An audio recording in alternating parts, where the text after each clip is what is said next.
Hello and welcome to Spectrum TV News at 4. I'm Raymond Ita and we're coming to you live from Uyo, the Akwa Ibom state capital. Let's take a look at the day's headlines. President Tinubu to meet 10th Assembly lawmakers tomorrow. Myanmar receives 108 stranded Nigerians from Libya. Plus, Ukrainian Deputy Defense Minister Melia says Bakhmut sector remains epicenter of hostilities in Ukraine. And we will bring you the full details of these stories and more in a moment.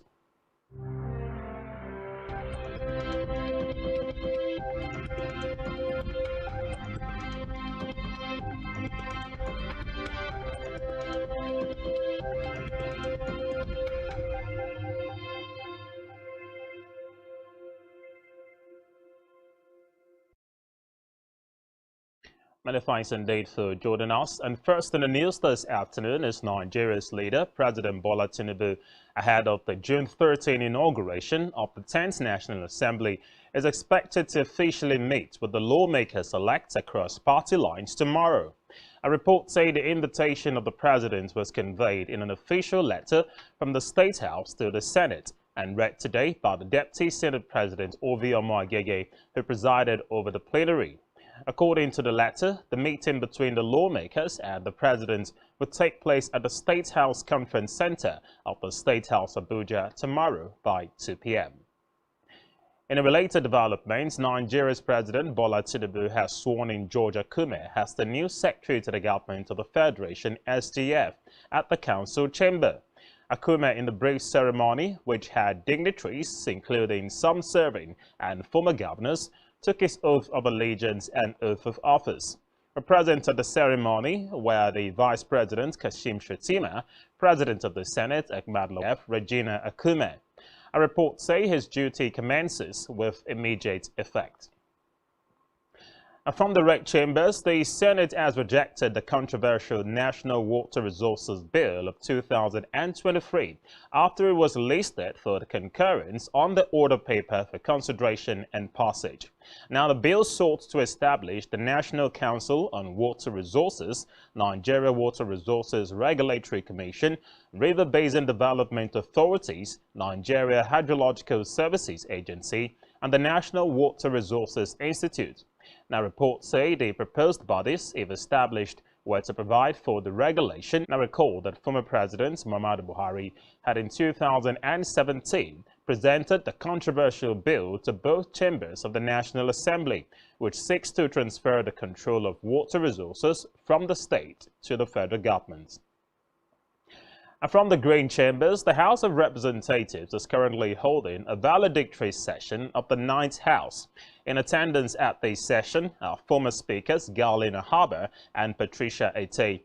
Speaker Femi Gbajabiamila, in his final speech, commended the lawmakers for their efforts in the last 4 years, which includes the passage of important legislation like the PIA, the Electoral Act, and others. He expressed regret with the inability of the 9th House to pass several women-related bills that the House rejected in 2022 and urged the next House to take on the challenge of passing gender-related bills. Meanwhile, the House of Representatives has urged President Bola Tinubu to constitute a high-level presidential committee to undertake a holistic review of the processes of the Nigeria Air Project. Chairman of the Committee on Aviation, Nolim Naji, stated this in Abuja after careful evaluation of the issues of Nigeria Air. Naji noted that the committee was totally dissatisfied with the actions of the former Minister of Aviation in going ahead to flag up the operations of Nigeria Air in spite of a standing court injunction against such. He, however, said that such a process should be transparent and all-embracing, stressing that the committee would not accept any attempt by any individual or group to hide under the project and siphon the commonwealth of the country. The committee therefore directed the Federal Ministry of Aviation and its partners in the Nigeria Air Project to immediately suspend flight operations and other actions with respect to Nigeria Air. Now, away from that, the National Emergency Management Agency, NEMA, has said that no fewer than 108 stranded Nigerians in Tripoli, Libya, have been received. Well, this is contained in a statement by the agency today in Lagos. Director General of NEMA, Mustafa Ahmed, who officially received the returnees on behalf of the federal government, said the returnees comprise 52 males, 46 females, 4 children, 2 female children and 5 infants. Ahmed, who was represented by Ibrahim Farinloye, Lagos Territorial Office Coordinator, said the returnees arrived at the Murtala Mohammed International Airport cargo wing in Ikeja on the Al Burak Air Boeing 737-800 flight. In a separate development, the National Drug Law Enforcement Agency, NDLEA, has debunked claims suggesting that lopsided promotions are taking place within the agency. NDLEA spokesman Femi Babafemi noted this in a statement today, saying no such thing exists within the agency. He added that promotions remain an ongoing exercise based on a number of factors, including vacancy. He urged the public to disregard any such information that seeks to cast an aspersion on the strides attained by the NDLEA, especially under the sturdy leadership of General Buba Marwa. Now, away from that, ride-hailing drivers, including that of Uber, Bolt, The Grid, and InDriver, have begun a nationwide strike today. Now, at the discretion of the Amalgamated Union of App-Based Transport Workers of Nigeria, ride-hailing drivers are following a sit-at-home order until the ride-hailing companies increase their base fares by 200%. Now, according to the National Vice President of the AUATWON for Southwest Nigeria, Kolawole Aina, the drivers plan to picket their offices of Uber in Victoria Island and Bolt in Lekki. Back in the States, as the World Food Safety Day is celebrated around the globe today with the theme Food Standards Saves Lives, people have been advised on the importance of food standards in preventing foodborne illness and on measures to avoid food contamination. We're speaking with Spectrum Television on the history and significance of the celebration. A creative director of Genius Enterprise Food and Confectionery, Chef Edima Bassi, said the day is aimed at emphasizing the importance of safe food handling to avoid foodborne diseases. Well, according to her, food safety has a critical role in assuring that food stays safe at every stage of the food chain from production to consumption. She further educated on the standards of keeping food safe to prevent foodborne illness. Let's turn our sights to Africa now, where Sierra Leone and Algeria have reportedly been elected as non-permanent members of the UN Security Council representing Africa. The Sierra Leonean President Julius Maada said the election is a generational accomplishment. Well, according to him, the election represented the country's unique success as a democratic and peaceful country of resilience that had successfully transitioned from war to peace. Meanwhile, Guyana, Republic of Korea, and Slovenia were also elected following a vote by the General Assembly. Reports say the 5 will join Ecuador, Japan, Malta, Mozambique, and Switzerland as the non-permanent members of the Council. According to the reports, the new members will take up their seats on the 1st of January and will serve until December 31st, 2025. Staying with Africa, Senegal has temporarily closed its consulates abroad following attacks on diplomatic missions in Bordeaux, Milan, Paris, and New York, among others. The Foreign Affairs Ministry, in a statement, said the precautionary measure followed a series of aggressions that caused serious damage. According to the ministry, the consulate in Milan had been particularly hard hit, with passport-making machines and identity cards damaged.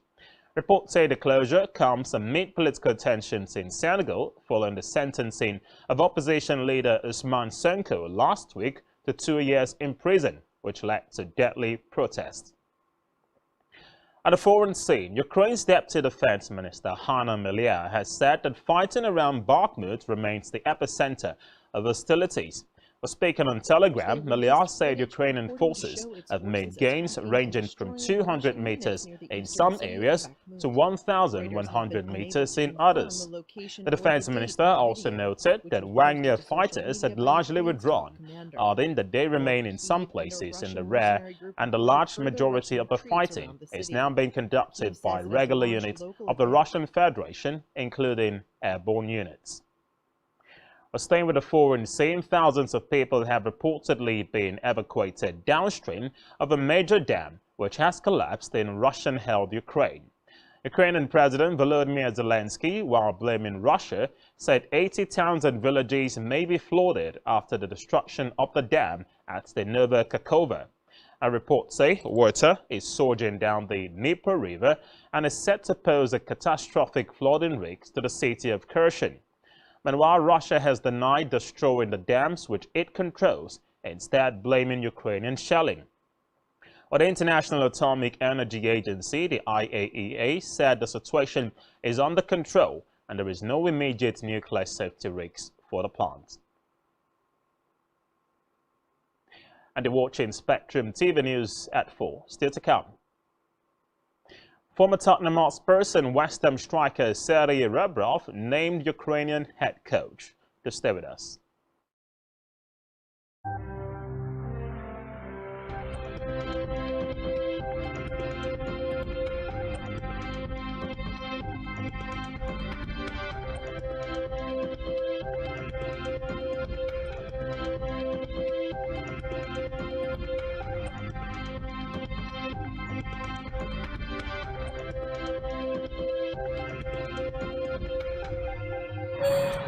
Your attention, please. Uyo, listen up. Ibom Air is turning 4, and we are turning up. With a first-of-its-kind drive-in cinema featuring our world record breaker Hilda Bassi live in Uyo, Nollywood stars Ime Bishop, Iniedo, and Chidi Mokeme. Also featuring Kenny Black, Dan Dizzy, Ibaldo, and lots more performances. Side attractions include stunts by bikers and BMW Club. There'll be live painting and graffiti wall. It's a cruise party. Date is Friday, 9th of June 2023. Venue is a car park Tropicana Entertainment Center, Uyo. Time, red carpet and main event 5 p.m. while the movie is 8 p.m. prompt. Proudly supported by Guinness, BMW, Jameson Irish Whiskey, Cold Stone, Tropicana Mall, Ibom Icon Hotel and Golf Resort, Domino's Pizza, DreamWorks Direct, Iwalewa Art Gallery, and many more. This event is strictly by invitation. Stay tuned to this platform and all Ibom Air social media platforms for more information. Ibom Air, flying forward. This event is powered by Clola Media.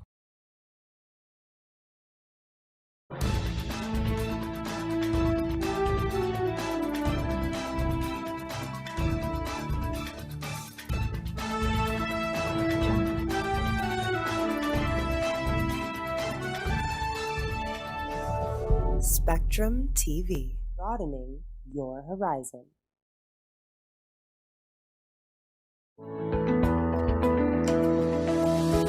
Business exists only to meet the needs of the people, but there's an extra advantage if your product and services are pitched on a platform that gives you the added advantage over your competitors. For your desired return on investment and so much more, advertise on Spectrum Television, on StarTime's DTH Channel 421 and on free-to-air with a frequency of 12733. Spectrum Television, broadening your horizon.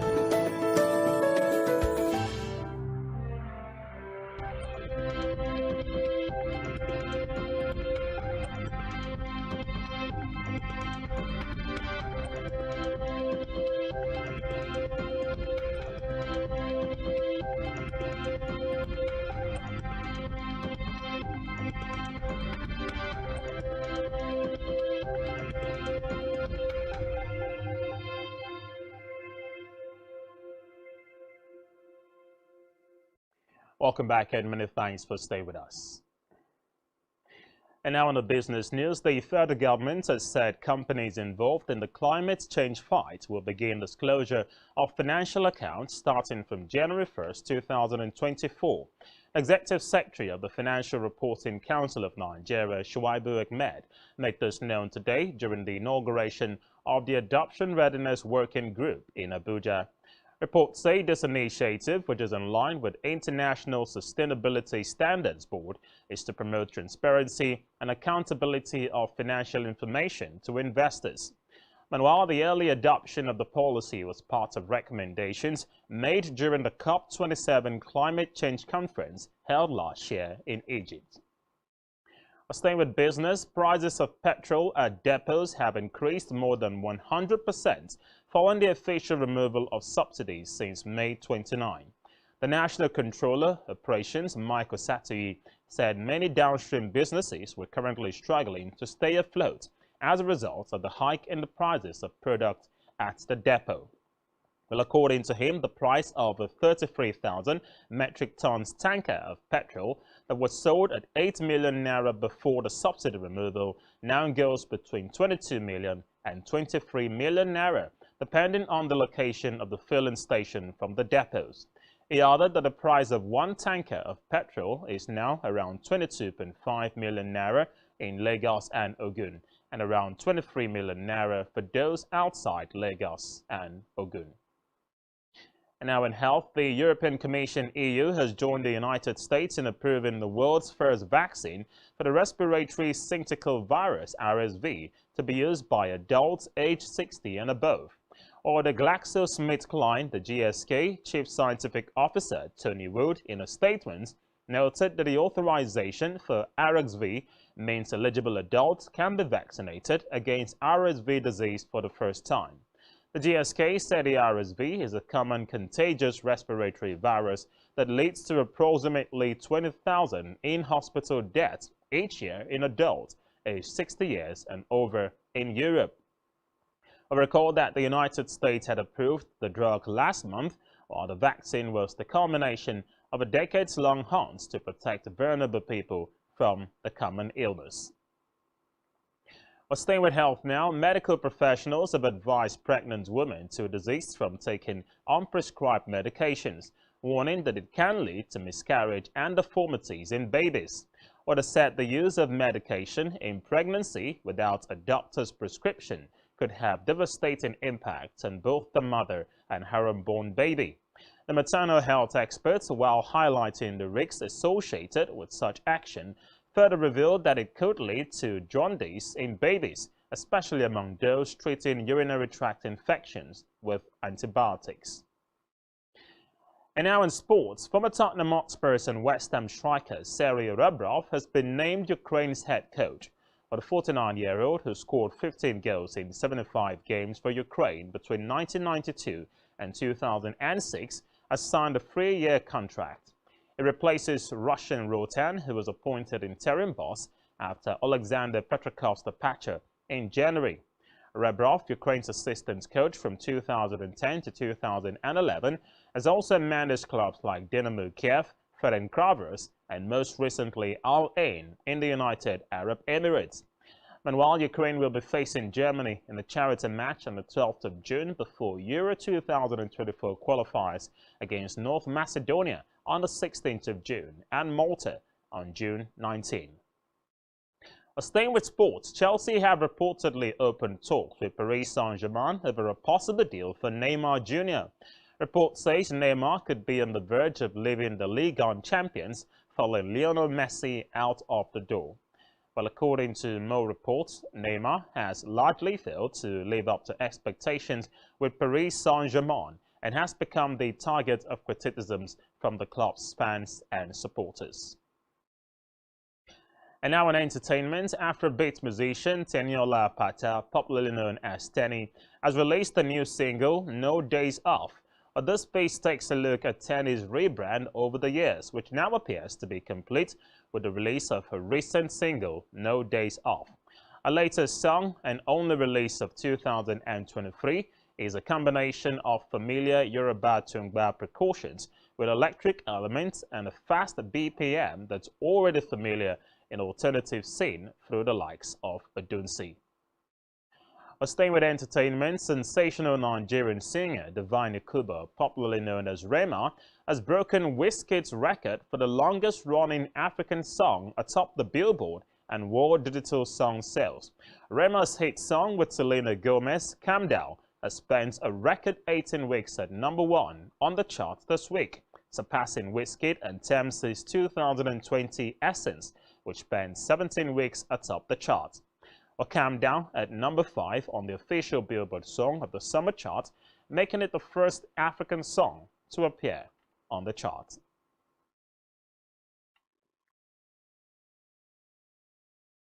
Well, that's all we have for you at this time. Many thanks indeed for joining us. Don't forget to follow us on all of our social media platforms and do well to subscribe to our YouTube channel. All of these you can find on our website. Just search spectrumtv.ng. And you've been watching the news at 4. I'm Raymond Eater. Thanks for watching. Enjoy the rest of your day.